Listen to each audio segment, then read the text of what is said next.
2024 release হওয়া top 5 bullet movies, আমার পছন্দের আর দেখার উপযুক্ত এমন 5টা মুভি নিয়ে আমি কথা বলবো। তো 10টা মুভির মতো এরকম মুভি দেখার মতো অনেকগুলাই ছিল, অনেকগুলাই রিলিজ হয়েছে, বাট আমি মনে করি যে 5টাই বলি। 5টা আপনারা মিস করছেন কোনোটা, তো সেটা দেখে ফেলবেন। মানে অর্ধি মুভি বা ভালো লাগার মুভি, দেখার উপযুক্ত মুভিগুলো নিয়ে আমি বলবো আর কি। তো লেটস স্টার্ট।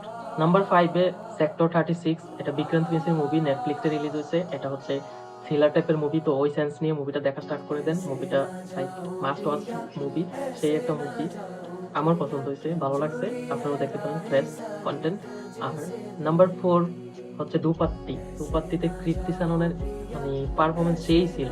তো আপনারা দেখেন এই মুভিটা, এটাও থ্রিলার টাইপের মুভি, আর এটা হচ্ছে নেটফ্লিক্সে রিলিজ হয়েছে, এটাও নেটফ্লিক্সের মুভি, তো এটাও দেখতে পারেন, মাস্ট ওয়াচ। সেই পারফরমেন্স গুলো সেই হয়েছে, মুভিটা দেখেন, লাইক ওয়াও। নাম্বার 3 ফির আই হাসিন দিলরুবা। তো হাসিন দিল